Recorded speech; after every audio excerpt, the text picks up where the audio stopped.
One of the great things about living in the 21st century is the ease of communication.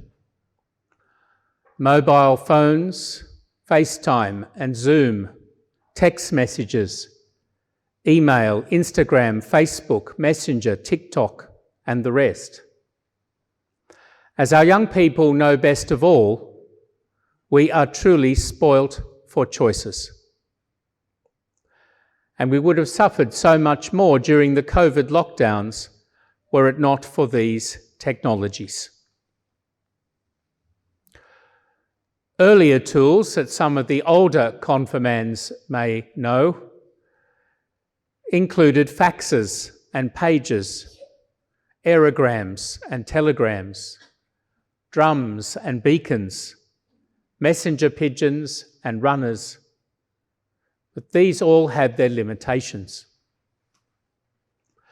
But for thousands of years, the mainstay for communicating at a distance was the handwritten letter. Our own St. Paul was fond of letters. 13 of the 21 New Testament books are epistles attributed to him.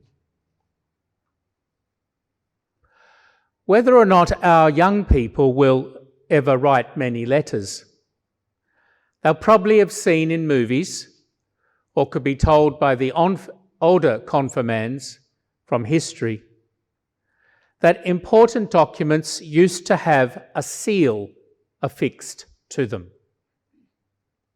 By a seal, I don't mean a squawking sea mammal, but a blob, usually of red wax, with an image or words impressed into the wax, placed at the bottom of the document or used to close it up. The seal served as a guarantee of authenticity, since only the sender would have the ring that made the impression. If the document arrived with the seal intact, the recipient could also rest assured it had not been tampered with. And because seals were used only by civil, ecclesiastical, or business authorities, they carried a certain cachet.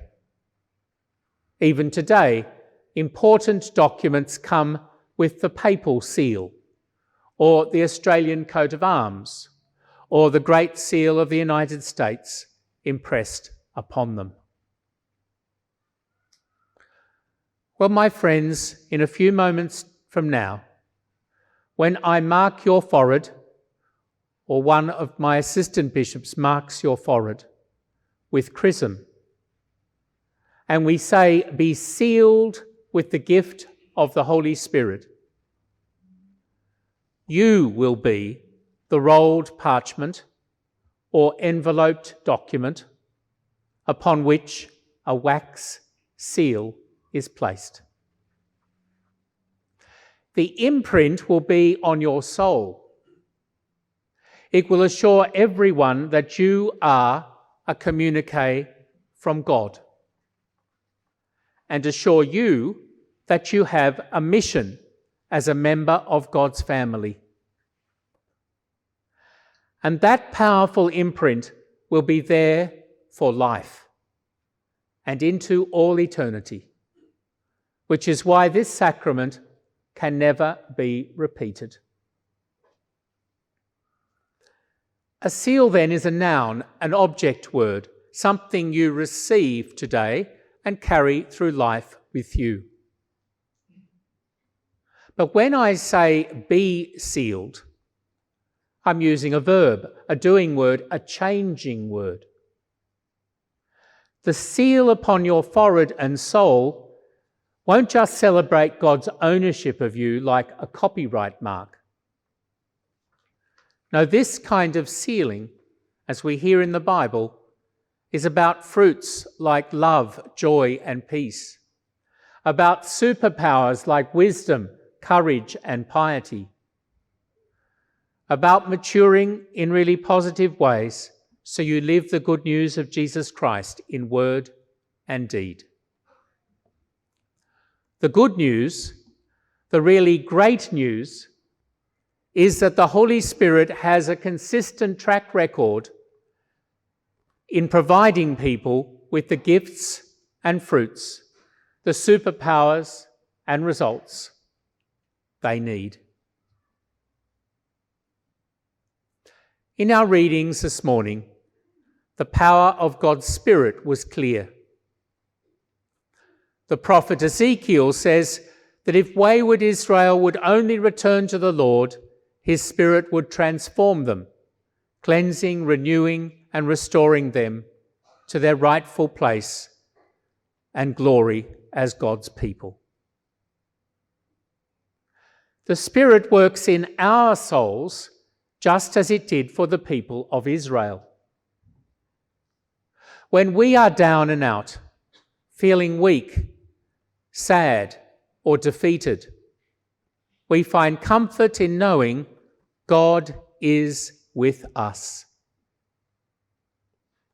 As St. Paul promised in our second reading, in our weakest moments when we don't even know how or what to pray, the Spirit is there to pick us up and help us.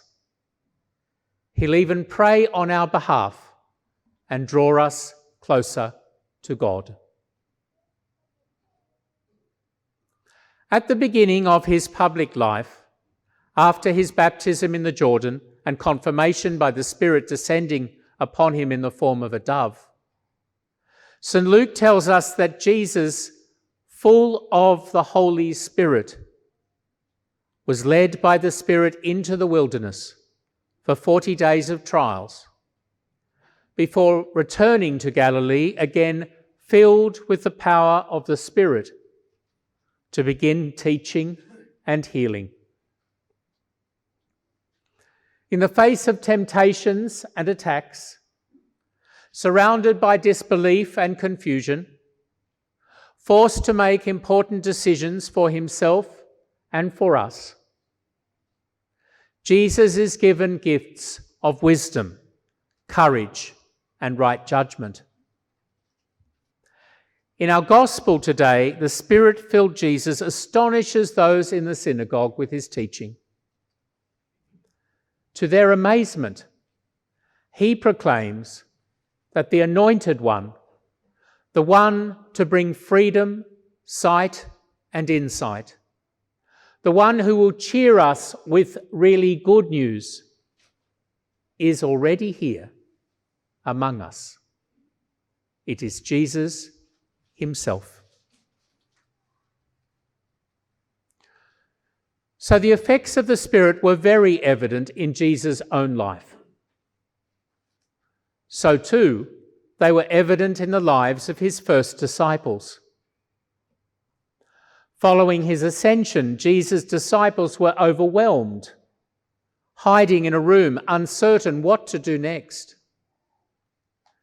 But then wind and flame announced the coming of the Spirit of Pentecost, and all of them were filled with the Holy Spirit and began to speak. Once again, the Spirit is God, sealing us for his purposes and giving us what we need for our mission as light to the world. Today we rejoice that our young people and those young at heart, if a little older of body, will be similarly equipped as sons and daughters of God. If baptism is like your first day at school in God's family, confirmation is your graduation at the end of year 6. But that doesn't mean you've finished the course.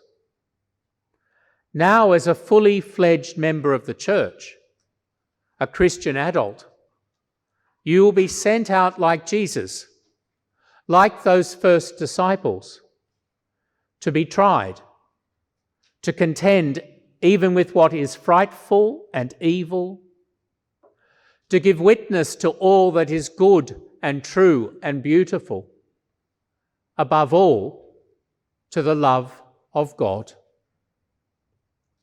Welcome to the fullness of the Christian life.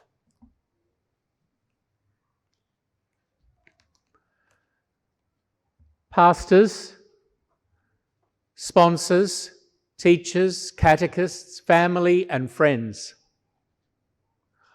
all of you, the community of the Korean Catholics of Sydney. Today, our candidates will receive the gifts of the Holy Spirit. Help them apply those gifts in lives of Christian faith and practice, of virtue and holiness, of the love of God and love for all. Candidates for confirmation.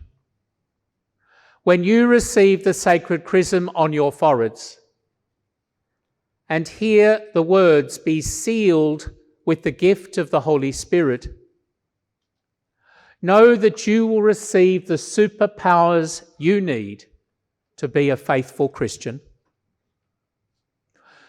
Know also that the Church and her sacraments, especially confession and Mass, are here for you, so you can regularly replenish the Spirit within you. Pray often. Seek the Spirit's guidance, and by His help, you will do great things. Now I invite you who are to be confirmed to stand up and profess your faith before this assembly.